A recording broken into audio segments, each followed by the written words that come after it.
Oh,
they told me to hit it hard, not twice. Good afternoon and welcome to the Rotary Club of Madison. I'm George Hidalgo. Oh, wait. No, I'm Teresa Holmes and I'm our club's president elect, filling in for President George Hidalgo today. Thanks for joining us. Let's move into opening music. Elaine Mitchler will play My Country 'Tis of Thee. And following that song, in recognition of St. Patrick's Day, I have my shamrock earrings on today. The music committee chose a tune associated with the Irish Danny Boy. The lyrics were actually written by an Englishman and sung to the tune London Dairy Air. which is an Irish tune. It is suggested that the song is about a parent bidding farewell to a son going off to war or other conflict. Today, the song is performed by Elaine Mitchler on the piano and Casey Oakers on flute.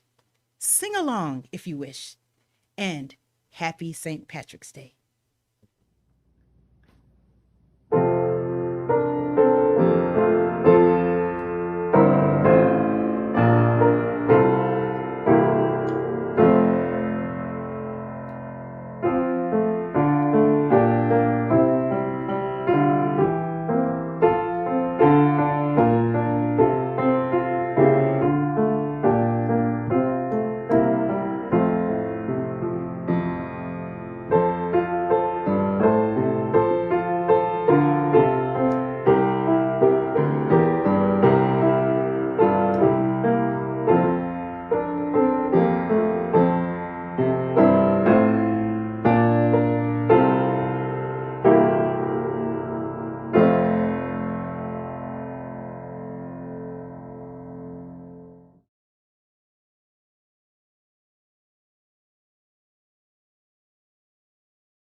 Thanks to Elaine and Casey for that excellent opening music. I'd also like to thank Neil Farbach for continuing to help with the video editing for our music. He does a great job. Our club has had 3 task forces meeting over the past several months. Mark Moody chairs our governance task force, and he is going to tell us more about it.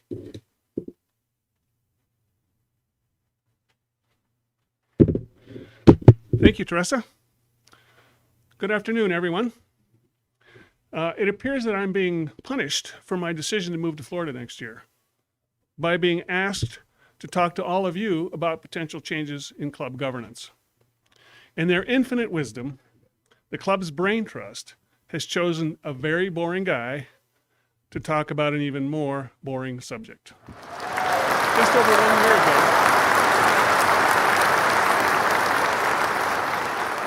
1 year ago, the COVID-19 pandemic forced us to stop meeting as a club in person. While we stopped meeting in person, a dedicated cohort of club members has been zooming around feverishly behind the scenes to help our club survive the pandemic and emerge from it more engaging and dynamic than ever. Of course, the first thing we had to do was to pivot to meeting exclusively online. I really have to commend our past president, Andrea, our current president, George, and our executive director, Pat, for successfully managing that transition in such short order. And we're all grateful for the incredible service Jason Barron and Brian Baskin of Pearson Engineering have performed for the club, serving as sound technicians, camera operators, video editors, and production engineers, while also allowing us to occupy their conference room for the past 12 months as a television studio for our weekly virtual meetings.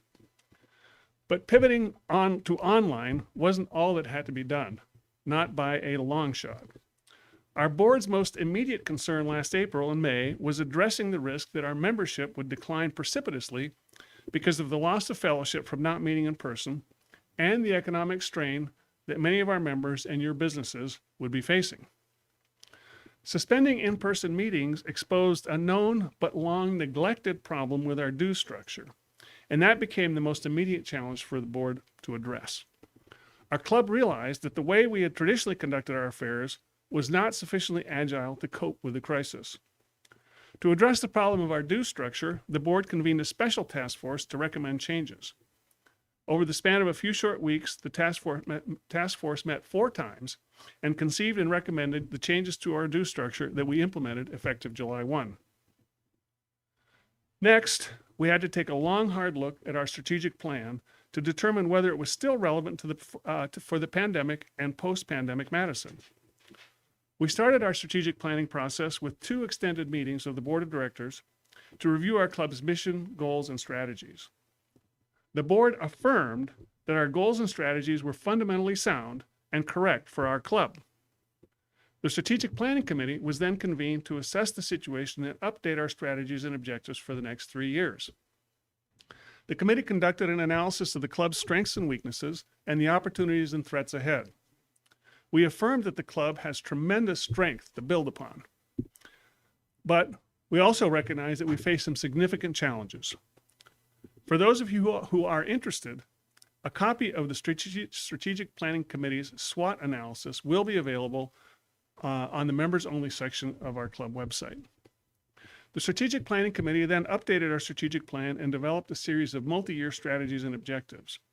The new plan and strategies were adopted by the board in December. A copy of the high-level strategic plan adopted by the board will also be available on the members-only section of our club website. At our January meeting, the board approved a provisional set of objectives and outcomes related to each of our club's strategies. The strategic plan, along with the provisional objectives, tasks, and outcomes, were then circulated to all committee chairs for their review and feedback. Rewinding momentarily, based on the success of the due structure task force, in December, the Strategic Planning Committee proposed that the board authorize and charter 3 additional task forces to recommend actions to address the most pressing issues facing the club. The task forces were member recruitment, chaired by Roth Judd, member engagement and retention, chaired by Valerie Renk, and improving governance effectiveness, chaired by me as your then vice president. Each task force was charged with meeting 4 to 6 times and delivering its recommendations to the board in a very short span of time. As with the task force on due structure, these task forces were convened in recognition that our conventional committee structures and meeting cadence were not capable of moving quickly or decisively enough to address the urgent challenges we faced. The member recruitment and governance effectiveness task forces reported their recommendations to the board at our meeting of March 1st. The Member Engagement and Retention Task Force will report its recommendations to the board on April 5th. A great deal of work remains to ingest and integrate the recommendations of the three task forces and to weave all the threads together into a revised operational plan for the coming year. With all that as background, my job here today is to introduce our club members to the recommendations by the task force on improving the effectiveness of club governance. That task force met 5 times from December through February. Broadly speaking, its charter was to make recommendations to the club board of directors for changes that would improve the club's resilience and ability to adapt to changing factors, including economic, demographic, and social trends.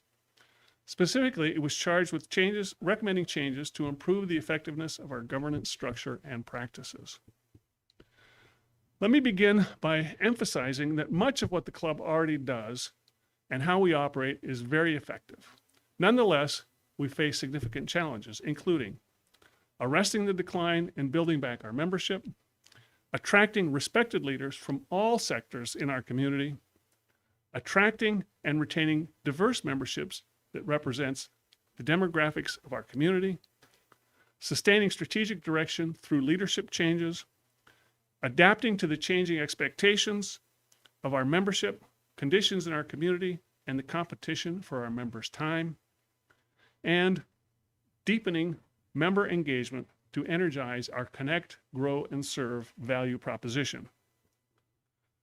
Current and prospective club members all face multiple demands on their time and elect to participate in those things that bring them the most purpose, energy, and fulfillment to their lives. It is therefore essential that the club adapt in order to remain vibrant and vital in our community and to achieve our brand promise and value proposition. We face tremendous challenges to retain what is wonderful and appealing about the club while also adapting to the changing world around us. In order to sustain and reach the value and impact of our club, our leadership is united in the view that it is essential that we achieve and sustain membership of 450 to 500 members. This is not simply about bragging rights. This is the level of membership necessary to sustain the club's economic vitality, our reach and impact in the community, and our ability to attract top quality and influential speakers, as well as the ability to fund the staff necessary to support the work of the club and the foundation. What might be less obvious is why we would be concerned about the effectiveness of club governance. The COVID-19 crisis exposed significant deficits in club governance and heightened the urgency of addressing long-standing challenges that have not been heretofore addressed. Ultimately, if an organization is failing to thrive and adapt, its leadership is accountable to make needed changes. Our historic reliance on committees has not been sufficiently dynamic and agile to address our most pressing challenges. The fact that the board felt it necessary to appoint 4 task forces in the past year illustrates that our board and committee structure were not effectively addressing the most pressing problems that we face. There have also been longstanding concerns that the large number of committees, presently around 45, has made it difficult to achieve and sustain intentional strategic direction. The governance task force concluded that the board and president cannot effectively oversee 45 committees reporting directly to them. And with the work fragmented among so many committees, it has been almost impossible to accomplish and sustain needed change. The task force considered and discussed 2 broad alternatives. One was to reduce the number of committees by about 25%, primarily through a combination of consolidation of related activities. A second approach went much farther and would have retained only 7 formal committees, all of which would have been reporting directly to the board. The task force is recommending a blended approach that has some reduction in the number of committees through consolidation. Its main focus, however, is to improve communication, decision-making, coordination, and our ability to execute the strategic plan. It does so by creating stronger alignment among related committees and with the board in order to improve our ability to get things done, particularly in areas where change is needed. We believe many committees are currently functioning effectively, particularly those that have stable, ongoing responsibilities. But committees responsible for new initiative, for change, or for addressing pressing challenges should have stronger ties and accountability to the board to receive strategic direction as well as the governance support for their efforts. The principal goals of the recommendation are to improve communication, create better alignment, and more importantly, improve our ability to execute our strategic and operational plans. Under the recommended structure, committees are aligned into 3 clusters: engaging and growing membership, service above self, and club governance. Under the recommended structure, there will be 5 teams with team leaders accountable to the board and reporting to the board 2 to 4 times per year. The 5 teams will be meeting experience, member experience, service, youth service, and philanthropy. Each of these teams will be comprised of a team leader, the team's constituent committee chairs, and 2 or more board members. The alignment of committees under each team is detailed in the materials you will see on the website and will be described further next week. The presentation today is the first step in introducing and socializing these recommendations to the club membership. Links to this video presentation, the text of my remarks, and the written recommendations of the task force will all be included in our Friday newsletter. I hope I gave you the why and an overview of the major changes today. Next week, I'll discuss the recommended changes in more, but hopefully not too boring, detail. In the meantime, please review the governance task force recommendations, which will be posted on the website. These next 2 weeks give each of you the opportunity to provide feedback about our proposed governance plan. We also plan to have 2 town hall meetings to hear from all of you and answer questions. These meetings will be held on Friday, March 26th at noon, and Monday, March 29th at 5 p.m., both via Zoom. The Zoom links to these sessions will be included in the March 26th Friday morning email. Thank you all for your attention. I hope to see you all again next week. Teresa, thank you.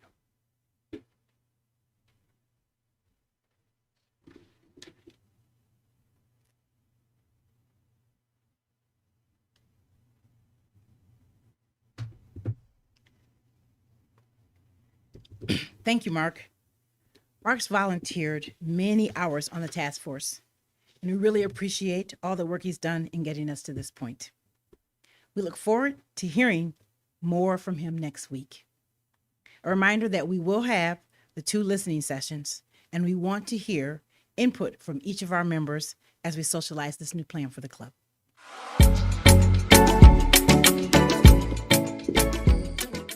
It's birthday time. We have birthdays to celebrate with a bit of humor or wisdom that complements our Rotary mission. When I think about it, some of the comments, have they actually complemented our Rotary mission? We also encourage members to make an age-appropriate gift to the Madison Rotary Foundation, rounded up to 100 for our club's Synergy Scholarship Fund.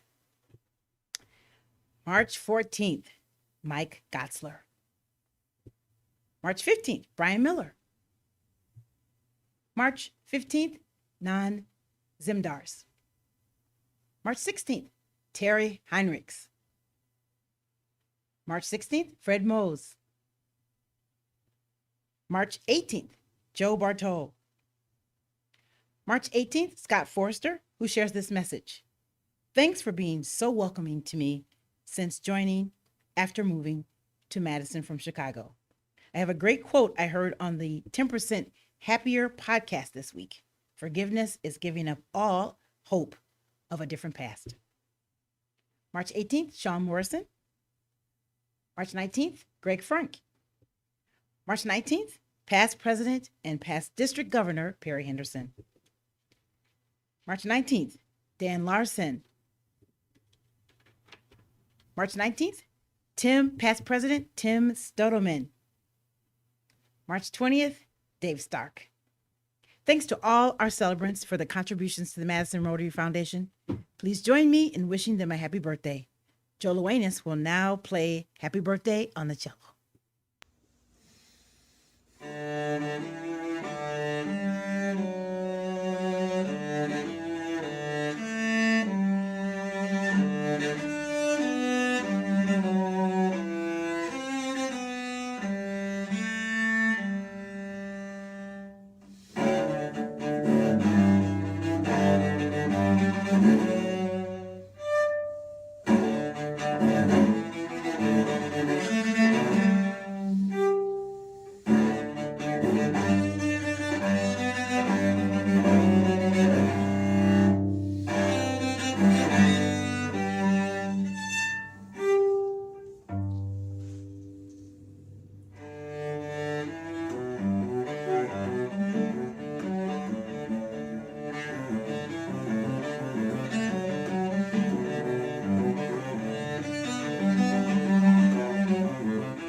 Happy birthday, Rotarians. Stay home, stay safe.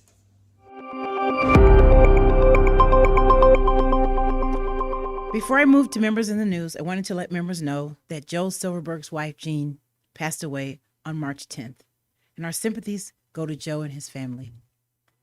I also wanted to let members know that Lou Hernid fell and broke his hip last Friday. Cards can be sent to his home address. We just found out earlier today that he seems to be doing really well. We have one member in the news. This week, Roberta Gassman has been elected chair of the Madison Community Foundation's Board of Governors. Congratulations, Roberta.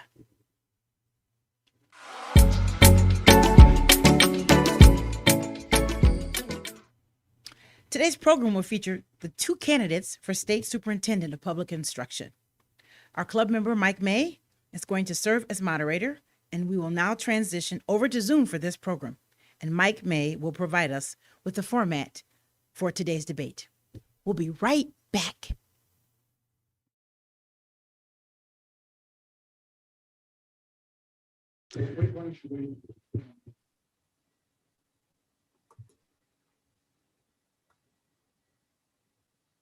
Okay, we're back. Thank you, Vice President Teresa, and I would like to thank Deborah Kerr and Jill Underly for joining us today. The candidates will share some of their background and why they are candidates for Wisconsin Superintendent of Public Instruction.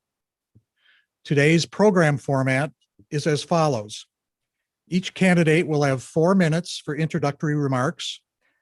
Following these presentations, we'll move into a Q&A portion, and each candidate will have 2 minutes to respond to each question that I ask. We have a member who will be watching the time for us, and candidates will hear a short beep when there's 30 seconds remaining and 2 beeps when their time is up for each section of the debate. And as we go through this, the person who spoke last in the prior section will speak first in the next section. So at that, we'll now move into the opening statements, and we will start with candidate Deborah Kerr. Go ahead, Deborah. Thank you, everyone, and welcome, everyone, Rotary Club of Madison. It's an honor to be here and with my colleague, Jill Underly. My name is Dr. Deb Kerr, and I am candidate for State Superintendent. I also want you to know I've been Rotarian for the last 20 years. I'll never forget the day that our police chief in Brown Deer, Stephen Rinzel, picked me up for a meeting and took me to the first Rotary meeting, and I've been serving the Rotary ever since. We need an experienced leader with a track record of raising student achievement, addressing inequities, and closing gaps for our Black and Brown students. I have dedicated my life over 40 years to education, and I most recently served as the superintendent of the Brown Deer Public School District for the last 13 years, one of the most diverse school systems in our state.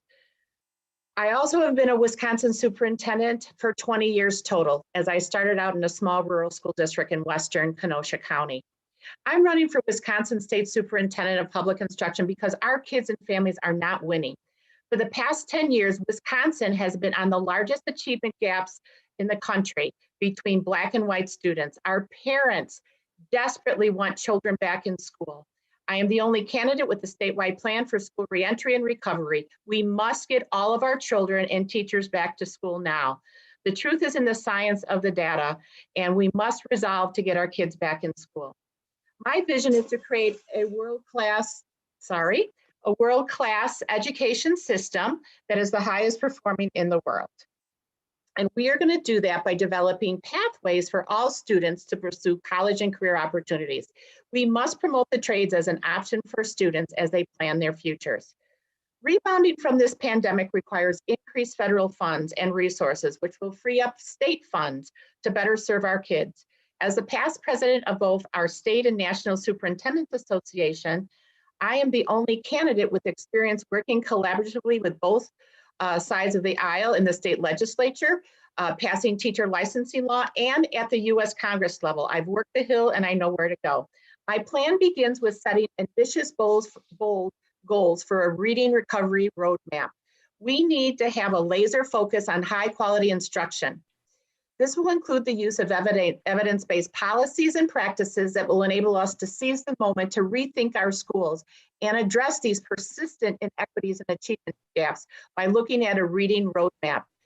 We can do this by working together, by identifying the issues and making sure that we reach our goals of 80% proficiency for all students, expected growth, and eliminate those persistent achievement gaps.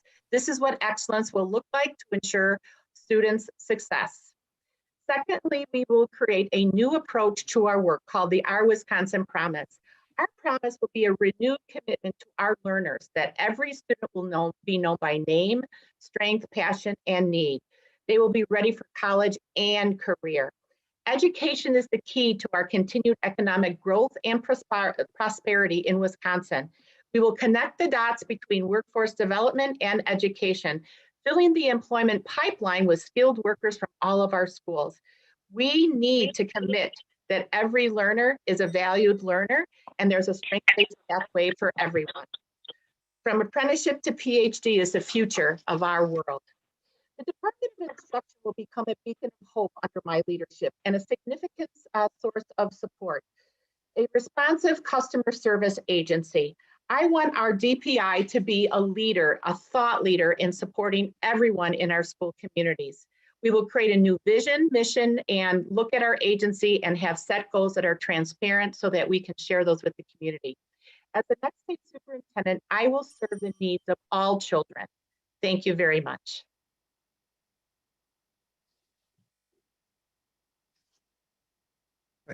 Thank you. At this time, we'll turn to Jill.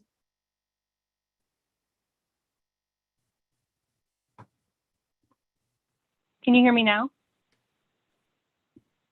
Can you hear me okay? I'm just making sure. My volume was echoing. Are you able to hear me? All right. Yes, go ahead. Now, Okay.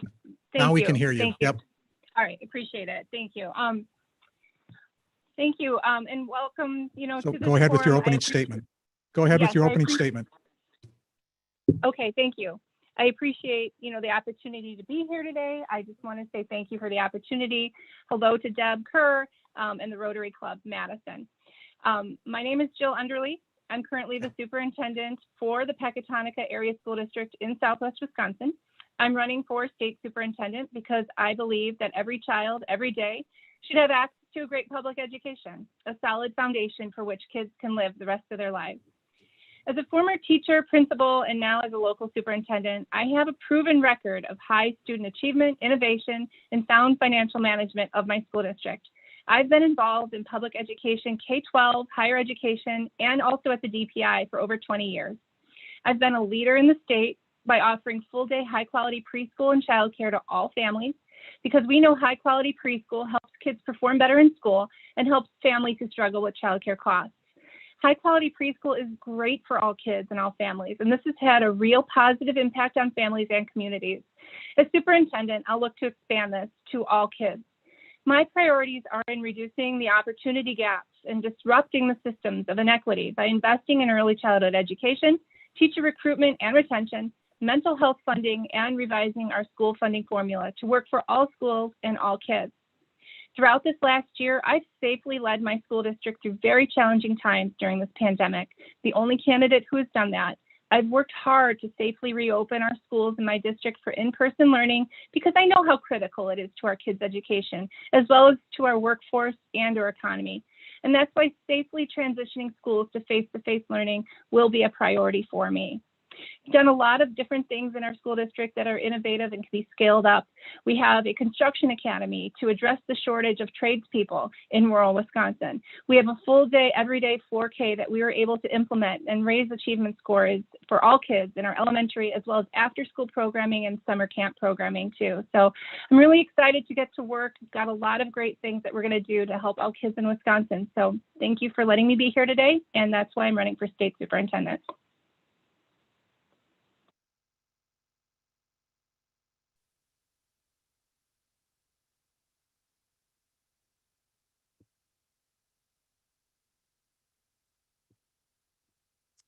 Thank you.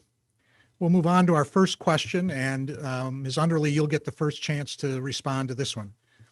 Here's the question.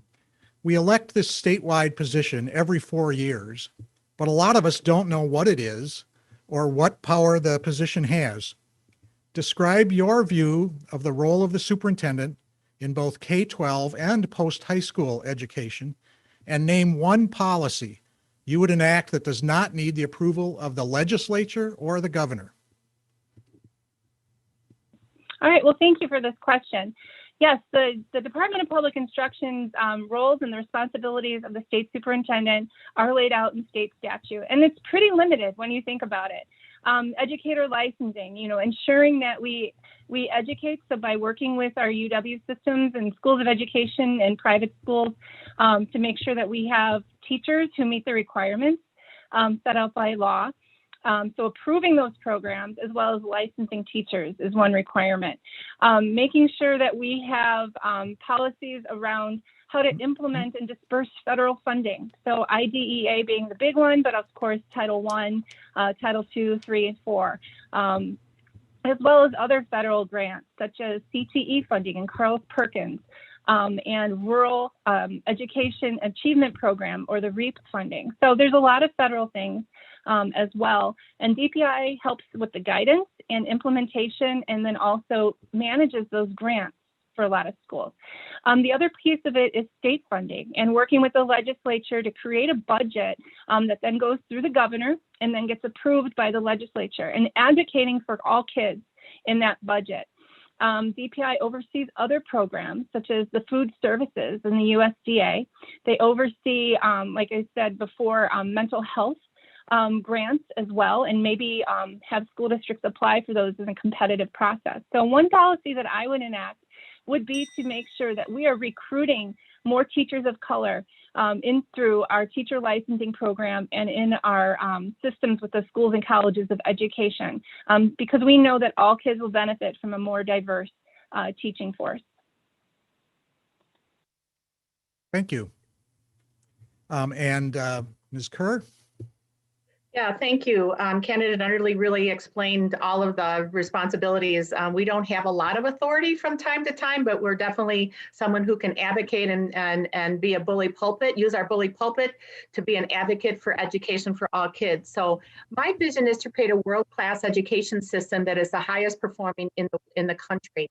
And so to do that, we need to bring everyone together to understand what that means. And so I will start with making sure that all of our stakeholders, that's teachers and leaders, educators, school board members, and parents, have a vast array of resources at their fingertips so that they can understand what are the evidence-based curriculums that get high base or higher outcomes for all students. Curriculum is certainly a local control, but we should be a resource, a repository that has lots of resources to support our folks in the teaching of their children. The other area that the state superintendent oversees is our school libraries and state libraries. And I've envisioned working them as a partner to help us recover from this pandemic. We have beautiful libraries all across our state that have, some of them have very robust Wi-Fi internet access. So even outside of their libraries, there's beautiful outdoor learning spaces, picnic tables. So I envision working with our libraries to help support us to recover from this pandemic, because it's going to take an all hands on deck approach to do that. I also think it's important, the policy, the things that I would try to do is decentralize the Department of Public Instruction. And I can elaborate on that later. Thank you. Thank you. We'll now move on to the second question. And again, Ms. Kerr, you'll get to start this one. Question is this: the pandemic exposed some glaring disparities in districts across our state in terms of access to broadband and other technology that are needed for students to prosper. What can you do to help remedy these disparities? Yeah, thank you. This is a very critical topic and challenge for us moving forward. The bottom line is that we have to have the political will to make sure that there's robust internet access for all families, all parents, from rural, suburban, and urban. And yes, you were right. What we learned from this pandemic, so when I closed down my schools on March 13th, we had to start feeding children. We needed to make sure they had technology devices, and we also had to make sure that they had hotspots in their apartment buildings or wherever they were living so that they could have access to the instructional programs. While it wasn't perfect, we were very good in persisting and making sure that all kids had access. So that is going to be the key. We need to think about technology and robust internet access as a utility, just like water and electricity. We need to make sure there are partnerships with area businesses, our universities, and other consortiums all across the state to make sure that the fiber is laid by our telecom companies that will provide this resource. One of the reasons this is important is it's not just about education. This is an economic vitality issue as well, because internet access is important for businesses, farmers to run their dairy farms, businesses to run their business, and also to receive telemedical health services, especially in areas where hospitals are maybe 50 miles away from a small town or village. So thank you. Thank you. And now we'll turn to Ms. Underly. All right, thank you. Yes, we absolutely do need broadband and wireless in rural and urban. Not just the access, but also the affordability, as Dr. Kerr said too. Back in 1936, when we had the Rural Electrification and Telephone Act, those two utilities were elevated to being more of a need instead of a want. Our legislators had the foresight to know that if we were going to be successful, whether it's an economy or education, we needed those things at that time. And now the time is here for us to elevate internet and high-speed wireless to the same access as well as affordability. What we've noticed throughout this pandemic is that it's important for our kids to be able to access their educational resources no matter where they are, if they're in a brick and mortar building or if they're virtual. We've learned that, yes, perhaps the majority of kids do better in face-to-face settings, but there's also a contingency of children who have, that they're being successful virtually and prefer it, and they prefer the alternative mode of learning. We also need to make sure that we can carry that forward so that when we come through this pandemic, that we're not only prepared to serve the needs of all kids, so those who can learn virtually, but also serve the needs of our workforce too. We've learned that through the pandemic that parents and families have also needed access to high-speed internet and wireless and broadband, certainly something that we can access through our libraries when they're open. But if we're concerned about our economic development and prosperity, we need to make sure that entrepreneurs and people who work in rural areas can remotely access their work as well. Thank you very much. Our third question, and this will go first to Ms. Underly. According to the Wisconsin Policy Forum, in the last 12 years, Wisconsin has fallen from spending higher than the national average per pupil on K-12 education to well below the national average on net spending per pupil. Do we need to reverse this trend? And if so, how will we do it? Yes, I agree that, well, I've seen it firsthand. I've seen the reduction in funding in the past 10 years when Act 10 was enacted that took $600 out of each student allocation in our school districts. And so our school districts have had to do more with a lot less. And we've seen this also by the number of referendums that have been passed statewide and in our communities that are hardest hit. So our highest poverty communities have had to go for higher referendums just to keep operating, their buildings, keeping their lights on and paying their employees. So we certainly do need an increase in school funding, and it's essential to meet the needs that existed pre-pandemic, but currently also, and in the future, and once we come out on the other side of this public health crisis. Governor Evers has proposed a budget that really is a pre-pandemic budget, and it's what's needed. I agree with the budget wholeheartedly because it invests in special education and higher reimbursement rates for special education and English language learners, as well as creates a new allocation for high poverty aid. There's other things in there as well, such as wireless and broadband and technology and mental health funding, which is also desperately needed. So the past 10 years have been difficult. We've lost $4 billion in our public schools, and property taxes have gone up in so many communities because of these referendum. And it just shows that as they pass, people strongly believe in their public schools and they want them to be successful. We believe, public schools are the cornerstone of our democracy. And so we need to make sure that we have that promise in place for future generations, but also for, future community building as well. So it's desperately needed. Thank you. Ms. Kerr? My job as the state superintendent is to advocate for all children in Wisconsin. And I know that working together, we can create that world-class education system that will be the highest performing in the country. And this will be done by bringing all stakeholders to the table to develop one system of accountability and full transparency, while also upholding the law very fairly as it relates to different sectors of education. I want to work on changing the funding formula. Our funding formula is over 80 years old.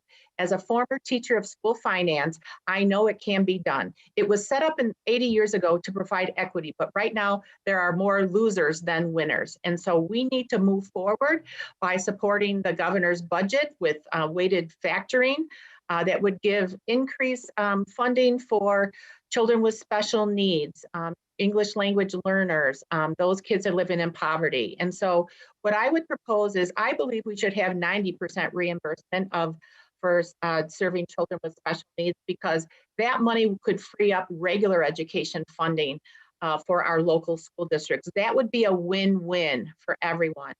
My opponent and I respectfully disagree about Act 10. She is endorsed by the teachers union, and there is not a superintendent across the state that did not use the tools to balance their budgets. So we need to make sure that we are funding all kids. And so the question should be is, how can we fund all children getting high quality education in the state of Wisconsin? Because if we're going to create a world-class education system, high tides raise all boats. Thank you. Thank you. And we'll go to this is our final question, and we'll start with Ms. Kerr.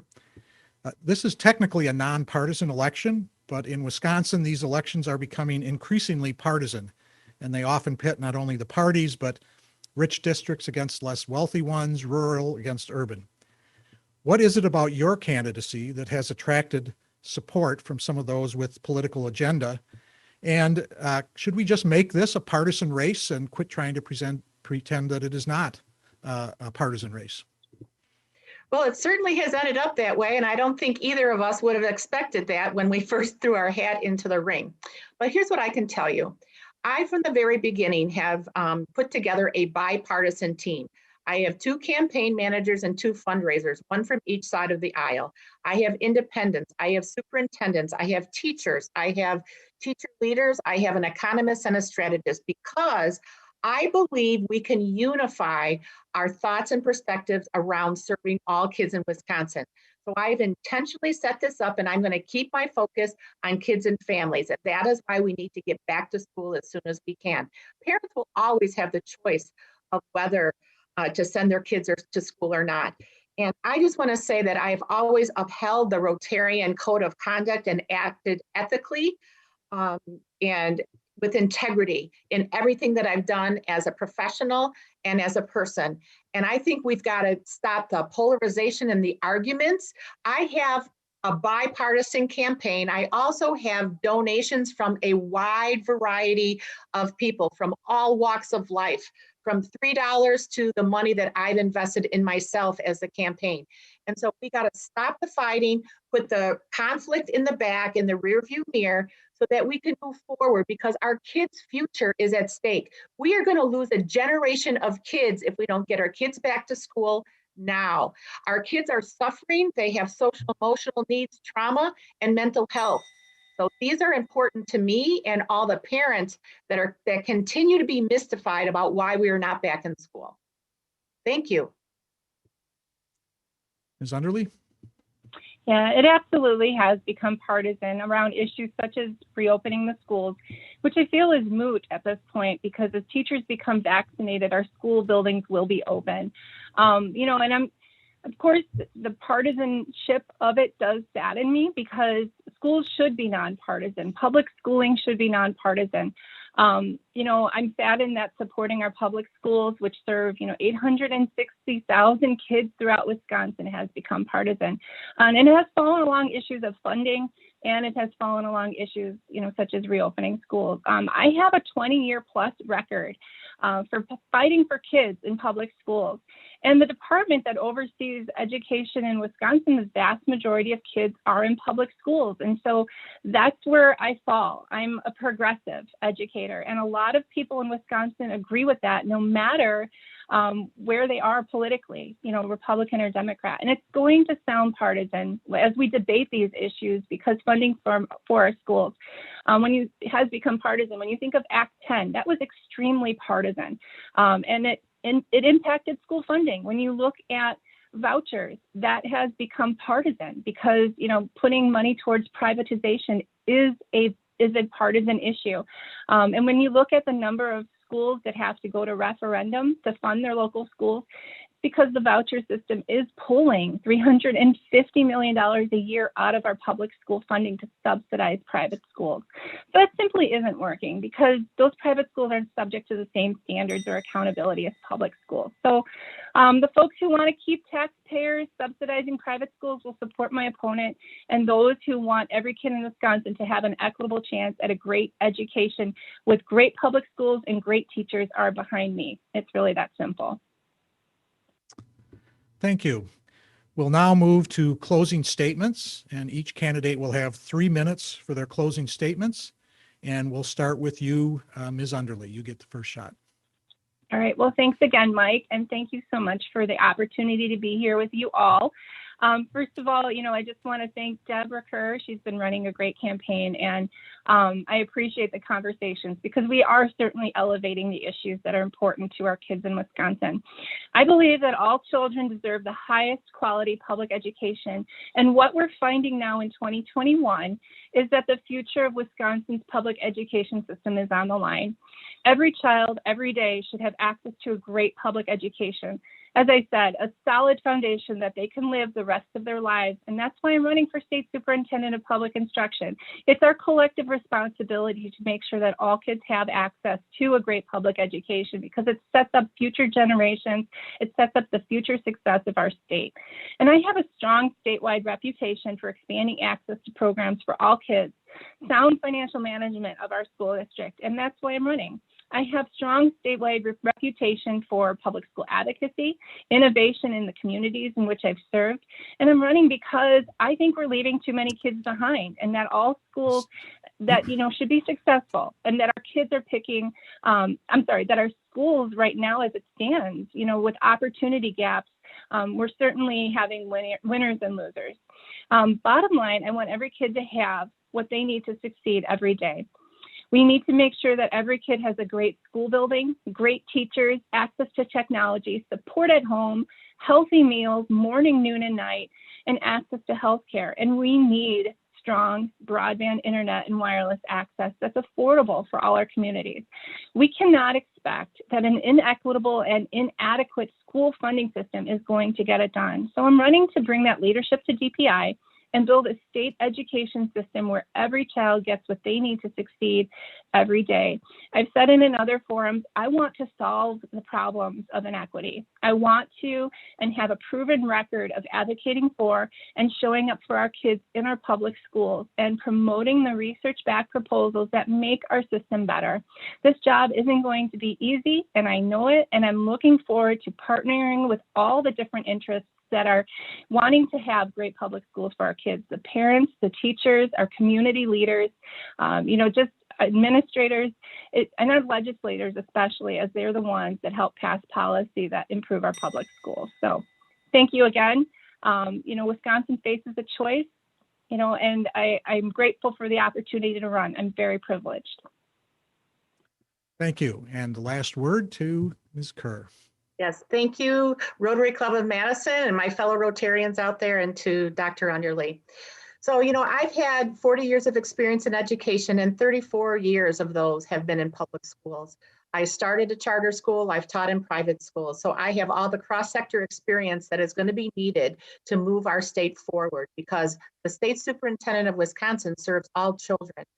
I am just thrilled to be here today and to continue to share my advocacy for all kids, because as we know, education is not a one size fits all. Our department needs to become a more responsive thought leader in our work. Under my leadership, the Department of Public Instruction will become a learning community so that we can all position our kids to win. Each day we will need to ask ourselves, how are the children today?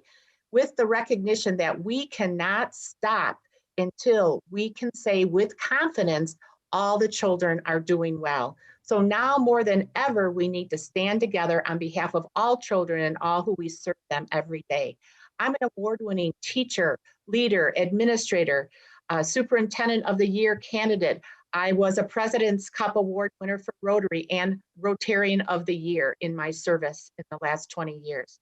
So at this time of history, I am uniquely prepared and qualified to lead Wisconsin as a state and national leader. My passion for serving all kids is known for the last 41 years in all sectors of education. And this is going to be a critical, important time for us as our kids are facing enormous learning losses, especially those from underrepresented communities in rural, suburban, and urban areas. So we all realize that virtual school is not for everyone, but our parents deserve options for their kids, and we need to get back to school now. The truth is in the science, and Dr. Fauci says that teachers do not have to be vaccinated before we can come back. So we've got to stop arguing about this. The teachers union must stop changing the goalposts and the excuses that we need to not get back to school. So let's work together. Even our new Secretary of Education, Miguel Cardona, issues an opinion. He states that schools can and should open successfully because we can't do it alone. We need partners, just like Rotary, our foundations, our Boys and Girls Club, our YMCAs, our Park and Rec departments, but we need to unify our efforts and do this together. So I have a proven track record of closing achievement gaps, one of the highest graduation rates for all students of color, ensuring all kids are being successful. So finally, join me on April 6th as we make history and vote for Deborah Kerr on April 6th. Thank you. Thank you both. That was a wonderful presentation, and this concludes today's program. I want to thank Deborah Kerr and Jill Underly for appearing. I want to thank the over 100 Rotarians who tuned in to watch it today and the dozens more who will watch this in the next few days. At this point, I'll turn it back over to Vice President Teresa to close the meeting.